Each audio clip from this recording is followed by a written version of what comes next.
Hello everyone, I hope you are doing well. Welcome back to our channel. Today we will learn about the consumption and saving function. Income के जो दो parts होते हैं, consumption, saving. तो consumption और saving function के बारे में जानेंगे, कैसे ये दोनों का रिलेशन इनकम के साथ कैसे होता है, इनके हम टेबल्स और ग्राफ के साथ उन्हें समझने की कोशिश करेंगे। So let's start. सबसे पहले बात करते हैं consumption function. Consumption function consumption expenditure का मतलब क्या होता है? इनकम का वो पार्ट जो आप यूज कर रहे हो, इसको खपत भी कहते हैं। तो इनकम के दो हिस्से होते हैं, कंजम्पशन, सेविंग। जो भी यार इनकम होती है, जो भी घर में इनकम आती है, उसमें से कुछ कंजम्पशन किया जाता है, खर्चा किया जाता है, खपत कहते हैं जिसे कंजम्पशन एक्सपेंडिचर, और कुछ सेव कर दिया जाता है।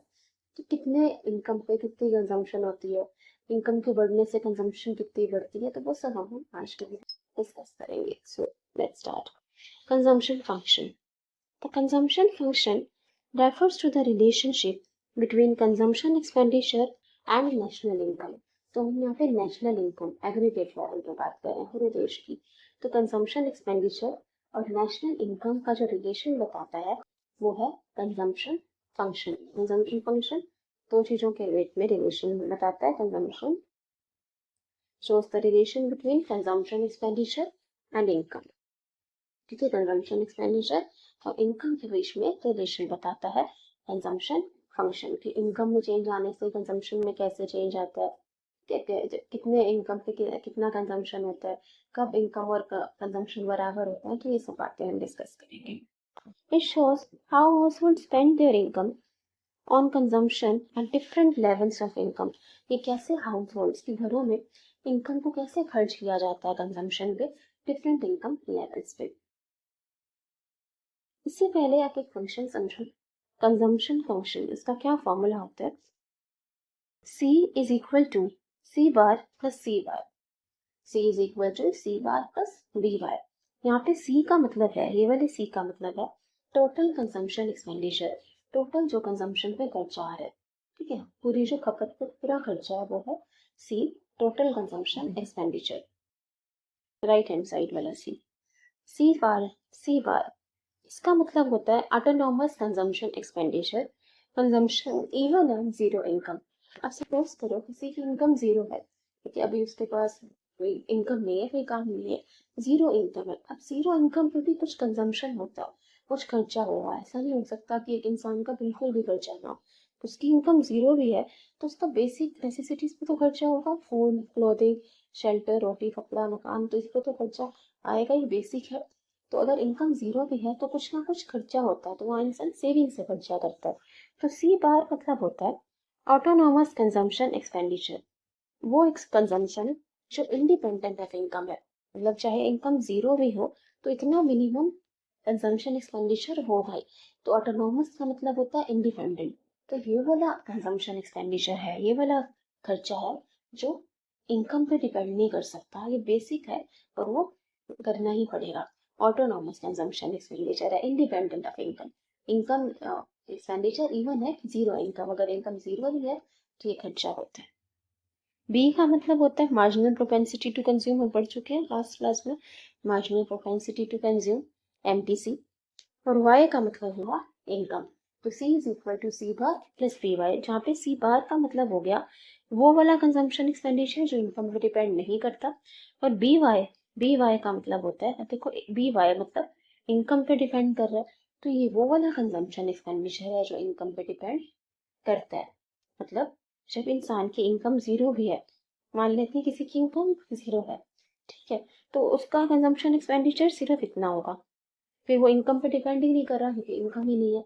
तो जैसे इनकम बढ़ेगी तो सी बाद में ये बी वाई भी ऐड हो जाएगा। तो इनकम पे बढ़ोतरी होने से, इंक्रीज होने से जो इसका कंजम्पशन एक्सपेंडिचर है, धीरे धीरे कहते हैं इनकम बढ़ती है तो खर्चे भी बढ़ने लगते हैं। तो इनकम बढ़ने से जो खर्चा में बढ़ोतरी आएगी वो है बी वाई। तो C bar plus B Y है कंजम्पशन फंक्शन। C का मतलब हो गया टोटल कंजम्पशन एक्सपेंडिचर, C बार ऑटोनॉमस जो इनकम पे डिपेंड नहीं करता, बी वाई जो इनकम पे डिपेंड करता है, इनकम में चेंज आने से जो चेंज आता है। चलिए अब देखते हैं autonomous consumption expenditure. Consumption expenditure which is independent of change in income is autonomous consumption expenditure, जिसको इनकम में चेंज होने से फर्क नहीं पड़ता, चाहे इनकम जीरो हो ना, वो खर्चा तो होगा ही जो इनकम पे डिपेंड नहीं करता.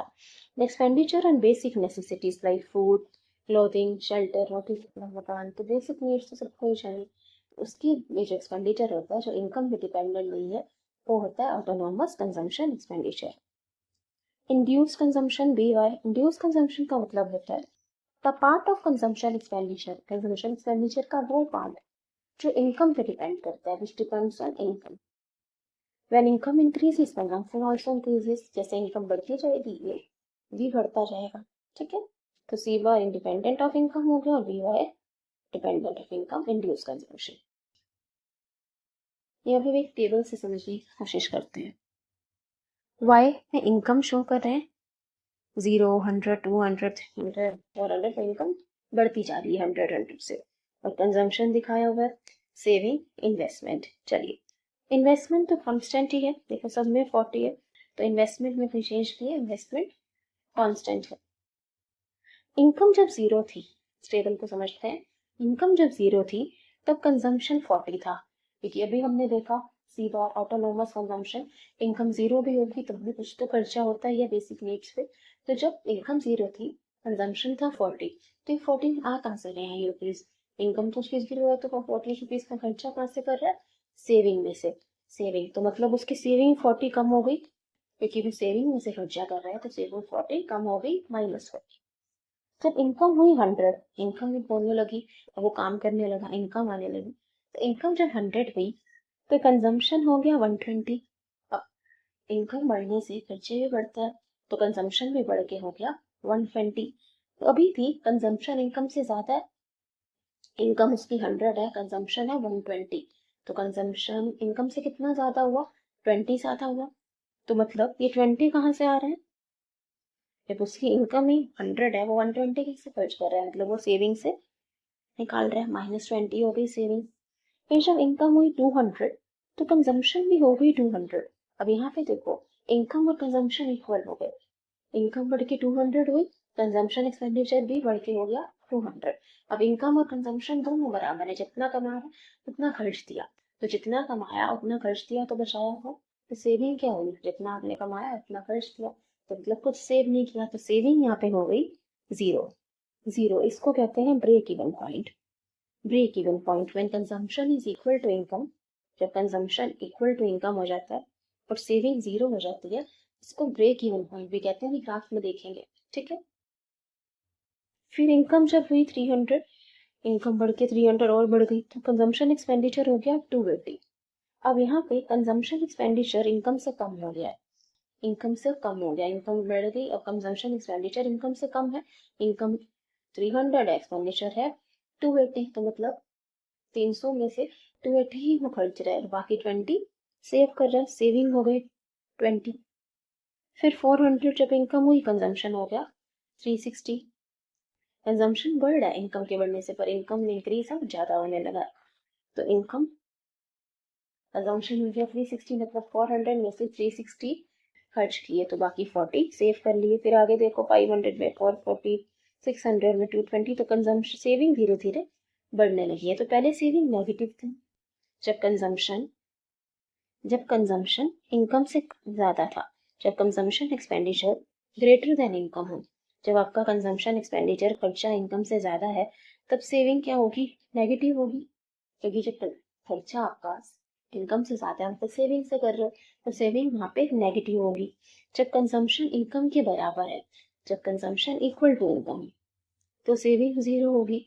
और जब कंजम्पशन लेस देन इनकम,